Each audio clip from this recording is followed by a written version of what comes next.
वो शख्स जो मृत्यु का उत्सव मनाने की बात करता था, शख्स जिसने दुनिया भर के धर्मों की खुलकर आलोचना की और अपने क्रांतिकारी विचार रखे, वो सन्यासी जिसे विलासिता के जीवन से कोई परहेज नहीं था, जिसे लोग रजनीश, बाद में भगवान और फिर ओशो के नाम से जानते हैं। दोस्तों, आज इस वीडियो में हम ओशो की 20 कहानियों के बारे में बात करेंगे, जिसे आपने शायद ही सुनी हो। तो चलिए शुरू करते हैं। नंबर 1। ओशो के पास कुल 98 रोल्स रॉयस कार थी, जिनको उनके अनुयायियों ने उन्हें दान में दिया था। ओशो अपने पास 365 रोल्स रॉयस चाहते थे, मतलब हर दिन एक नई कार। उनसे अक्सर ये सवाल पूछा जाता था कि वो ये कार, ये धन दौलत गरीबों को क्यों नहीं दे देते।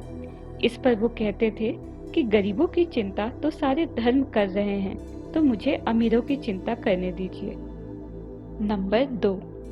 ओशो की सबसे पसंदीदा किताब थी द बुक ऑफ मिर्दाद, जिसे दुनिया में काफी कम लोगों ने पढ़ा और बहुत ही कम लोगों ने पसंद किया है। ओशो इस किताब के बारे में कहते थे कि अगर दुनिया की सारी किताबें नष्ट भी हो जाए तो ये अकेली किताब पूरी सभ्यता को बचा सकती है। ओशो अपनी पसंदीदा किताबें अपनी नानी को पढ़कर सुनाते थे। बुक ऑफ मिर्दाद वो पहली किताब थी जिसे ओशो ने अपनी नानी को पढ़कर सुनाई थी। नंबर 3। 1981 में ओशो अमेरिका में शिफ्ट हो गए, जहां उनके प्रशंसकों ने एक इंटरनेशनल कम्युनिटी बनाया जिसे बाद में रजनीशपुरम के नाम से जाना गया, जो यूएसए के ओरेगॉन में स्थित था। वहां पे रहने वाले लोग खुद को रजनीशी बुलाते थे।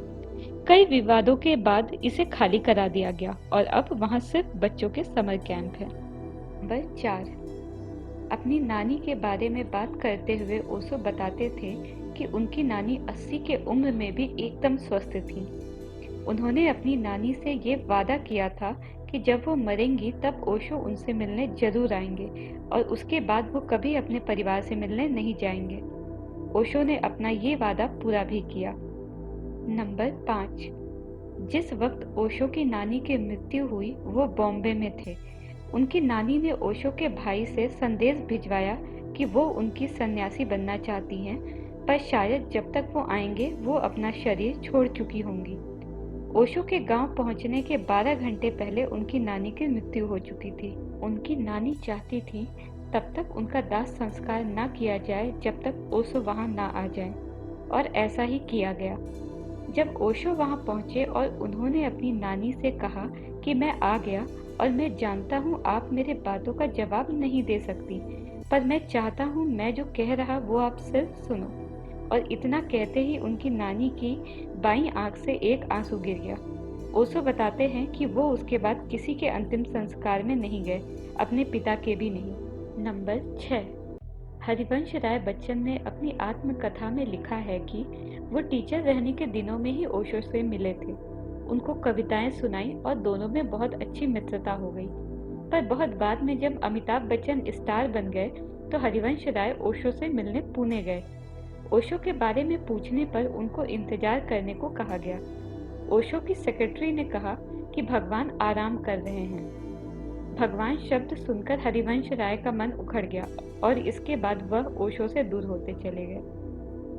नंबर 7। ओशो अपनी किताब में मंगा बाबा का जिक्र करते हैं, जिन्होंने उन पर बहुत प्रभाव डाला।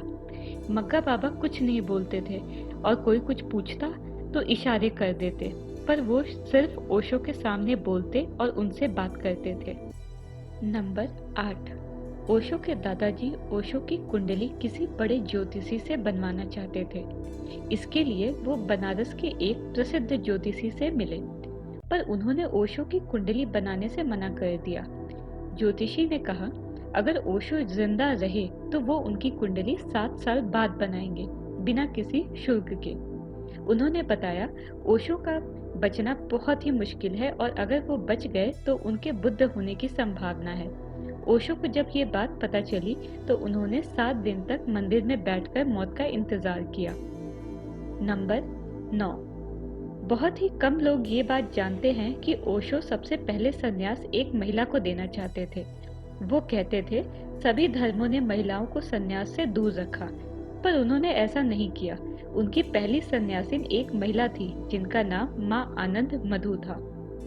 नंबर 10, खजुराहो ओशो की पसंदीदा जगहों में से एक थी। जब भी ओशो के पास समय होता तो वो खजुराहो चले जाते। उनकी इसी पसंद से परिवार के सभी लोग वाकिफ थे। जब भी कोई ओशो से मिलने आता और वो कहीं नहीं मिलते तो लोग कहते खजुराहो चले जाओ। इस वजह से ओशो ने खजुराहो के गार्ड को रिश्वत देना शुरू कर दिया कि कोई मेरे बारे में पूछे तो वो कह दें कि वो वहां नहीं है। आगे चलकर वो गार्ड ओशो का सन्यासी बन गया था। तो दोस्तों, वीडियो पसंद आई तो चैनल को लाइक करें, सब्सक्राइब करें और वीडियो को शेयर करें। मैं हूँ भावना और वीडियो को अंत तक देखने के लिए शुक्रिया।